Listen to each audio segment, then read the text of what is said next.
कधी तुम्ही मनापासून प्रार्थना केली आहे का? रात्री उशिरापर्यंत जागून, डोळ्यात अश्रू घेऊन, हात जोडून तुम्ही म्हटलं असेल की हे कृष्णा, फक्त यावेळी माझी जरा मदत करा. पण अनेक दिवस गेले, आठवडे गेले, महिना गेले, पण काही घडलं नाही. मग अशा वेळी मनामध्ये एक प्रश्न येतो की भगवंत खरंच माझं ऐकतात का? आणि जर ऐकत असतील तर ते उत्तर का देत नाही आहेत? मी इतकी प्रार्थना करतो तरी देखील माझ्या आयुष्यात इतक्या समस्या, संकट, अडचणी का आहेत? पण आज मी तुम्हाला एक असं रहस्य सांगणार आहे जे कदाचित तुम्ही आजपर्यंत ऐकलं नसेल. आणि जर तुम्ही हा व्हिडिओ पूर्ण बघितला तर तुमच्या आयुष्यातील प्रत्येक अपूर्ण प्रार्थनेचा अर्थ बदलून जाईल. सर्वप्रथम एक गोष्ट समजून घ्या. प्रश्न हा नाही आहे की भगवंत ऐकतात का? कारण भगवद्गीतेमध्ये भगवान श्रीकृष्ण सांगतात की मी प्रत्येकाच्या हृदयामध्ये स्थित आहे. याचा अर्थ काय? म्हणजे तुम्ही काही बोलण्याआधी तुमची वेदना त्यांना माहीत असते. तुमच्या डोळ्यामध्ये अश्रू येण्याआधीच तुमच्या मनातील वेदना त्यांना कळालेली असते. म्हणून प्रश्न हा नाही आहे की भगवंत माझी प्रार्थना किंवा माझं म्हणणं ऐकतात का? खरा प्रश्न हा आहे की भगवंत आपल्या प्रार्थनेला किंवा आपल्या विनंतीला काही उत्तर का देत नाहीत? एका लहान मुलाने आईकडे जाऊन म्हटलं की मला आत्ताच्या आत्ता एक धारदार चाकू हवा आहे. आई त्याला असा धारदार चाकू खेळायला देईल का? अजिबात नाही. त्या क्षणी मुलाला वाटेल की आई माझ्यावर अजिबात प्रेम करत नाही, मी सांगितलेलं काहीच ऐकत नाही. पण सत्य काय आहे? आई आपल्या मुलावर प्रचंड प्रेम करते, पण ती त्याचा प्रत्येक हट्ट पूर्ण करत नाही. कारण तिच्या मुलाचं कशामध्ये भलं आहे, कशामध्ये वाईट आहे याची तिला पूर्णपणे जाण असते. त्याचप्रमाणे आपण भगवंतांकडे काहीतरी मागतो, पण आपल्याला पूर्ण चित्र दिसत नसतं. आपण फक्त वर्तमान म्हणजे फक्त आजचा दिवस पाहत असतो. पण भगवंत भूतकाळ, वर्तमान आणि भविष्यकाळ देखील पाहत असतात. म्हणून बऱ्याच वेळेला भगवंत नाही म्हणत नाहीत, तर फक्त थोडं थांब असं म्हणत असतात. पांडवांनी कधी वनवास मागितला होता का? नाही. द्रौपदीने कृष्णाकडे अपमान मागितला होता का? नाही. अर्जुनाने कुरुक्षेत्रावरचं युद्ध मागितलं होतं का? अजिबात नाही. जर ह्या लोकांनी असं काही मागितलं नव्हतं तर ह्या गोष्टी त्यांच्या आयुष्यामध्ये का घडल्या? कारण त्या घडवल्या जात होत्या. कारण भगवंत त्यांना शुद्ध करण्याचा प्रयत्न करत होते, त्यांना पुढच्या युद्धासाठी तयार करत होते.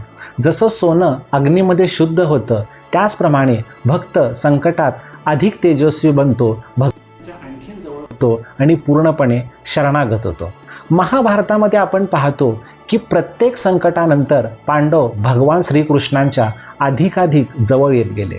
महाभारतातील सर्वात वेदनादायक प्रसंग द्रौपदीचं वस्त्रहरण. द्रौपदी ही भगवान कृष्णांची अतिशय प्रिय भक्त होती. मग तिला हा प्रसंग, हा अपमान का सहन करावा लागला? त्या कुरुसभेमध्ये सुरुवातीला द्रौपदी काही प्रमाणात इतर आधारांवरती अवलंबून होती. सभेकडून न्यायाची अपेक्षा होती. भीष्म वाचवतील, द्रोण वाचवतील अशी आशा. पण जेव्हा सर्व आधार तुटले तेव्हा तिने दोन्ही हात वर केले आणि पूर्ण शरणागतीने हाक मारली की हे गोविंदा, आता तूच माझं रक्षण कर.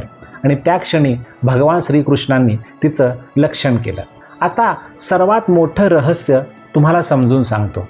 त्याआधी मी तुम्हाला एक प्रश्न विचारतो. जर उद्या साक्षात भगवंत तुमच्या समोर आले आणि तुम्हाला म्हणाले की मी तुला भरपूर पैसा देऊ शकतो, मी तुला भरपूर यश, समृद्धी देऊ शकतो, चांगलं आरोग्य देऊ शकतो, प्रसिद्धी देऊ शकतो, पण त्या बदल्यात तू मला विसरशील, तर मग काय? आणि जर ते म्हणाले की तुझ्या आयुष्यात काही अडचणी राहतील, संकट राहतील, समस्या राहतील, पण प्रत्येक क्षणी मी तुझ्यासोबत असेन, तर मित्रांनो, इथेच या संपूर्ण प्रश्नाचं उत्तर दडलं आहे. बहुतेक लोकांना वाटतं की प्रार्थना म्हणजे माझी कुठली तरी भौतिक इच्छा पूर्ण होणे, पण तसं अजिबात नाही आहे. प्रार्थना म्हणजे भगवंतांशी असलेलं नातं अधिक दृढ होणे. ध्रुव महाराज जंगलात का गेले? भगवंतांना मिळवण्यासाठी नाही, तर ते राज्य मिळवण्यासाठी गेले, आपल्या अपमानाचा बदला घेण्यासाठी गेले. पण जेव्हा भगवंतांचं दर्शन झालं तेव्हा ते म्हणाले, हे प्रभू, मला आता काहीही नको. का? कारण त्यांना समजलं की मी काचेचे तुकडे शोधत होतो, पण आज मला अमूल्य असा हिरा म्हणजे साक्षात भगवंत मिळाले आहेत. जगामधील सर्वश्रेष्ठ भक्त कोण? तर त्या होत्या वृंदावनातल्या गोपी. पण का? कारण त्यांनी भगवान श्रीकृष्णांकडे कधीच काहीही मागितलं नाही. ना पैसा, ना स्वर्ग, ना मोक्ष, ना कुठल्या भौतिक सुखसोयी. त्यांनी फक्त आणि फक्त कृष्णाला मागितलं आणि म्हणूनच त्यांना सर्वात उच्च अशी भक्ती प्राप्त झाली. आता कदाचित तुम्हाला या व्हिडिओचं रहस्य समजलं असेल. तुम्ही एखादी वस्तू मागत आहात, तुम्ही समस्या दूर व्हावी म्हणून प्रार्थना करत आहात आणि भगवान तुम्हाला स्वतःच्या अधिक जवळ आणण्याचा प्रयत्न करत आहेत. कदाचित भगवंत स्वतः तुम्हाला देण्याचा प्रयत्न करत आहेत. एक लहान मूल आईकडं चॉकलेट मागतं, पण आई त्याला उचलून मिठीमध्ये घेते. मुलाला वाटतं की माझी मागणी पूर्ण झाली नाही, पण प्रत्यक्षात त्याला चॉकलेटपेक्षा देखील एक मोठी गोष्ट मिळाली आहे, ती म्हणजे त्याची आई. तसंच कधीकधी आपण भगवंतांकडे काहीतरी मागतो, पण भगवंत आपल्याला एखादी वस्तू न देता स्वतःला आपल्याच्या जवळ घेतात. आणि म्हणून पुढच्या वेळी प्रार्थना केल्यानंतर जर लगेच उत्तर मिळालं नाही तर अजिबात निराश होऊ नका. कारण भगवंतांची शांतता म्हणजे त्यांची अनुपस्थिती नाही, त्यांचा विलंब म्हणजे नकार देखील नाही. आणि अनेकदा आपल्या अपूर्ण प्रार्थनाच कदाचित आपल्याला भगवंतांपर्यंत घेऊन जातील. जर हा व्हिडिओ तुमच्या हृदयाला स्पर्श करून गेला असेल तर या व्हिडिओला लाईक करा. तुमच्या मित्रपरिवारासोबत आणि प्रियजनांसोबत हा व्हिडिओ शेअर करा आणि लोक आधार या आपल्या चॅनलला सबस्क्राईब करा. कारण या चॅनलवर आपण केवळ कथा ऐकत नाही, तर श्रीमद भगवद्गीता, श्रीमद भागवत आणि गौडीय वैष्णव आचार्यांच्या शिकवणीतून जीवनातील सर्वात खोल प्रश्नांची उत्तरे शोधण्याचा प्रयत्न करत असतो. त्यामुळे तुमच्या कोणत्या प्रार्थनेचं तुम्हाला जर उत्तर अजूनही मिळालं नसेल तर कमेंटमध्ये नक्की सांगा. आम्ही तुमच्या कमेंट वाचून त्यावरती तुम्हाला उत्तर द्यायचा नक्कीच प्रयत्न करू. धन्यवाद. हरे कृष्णा.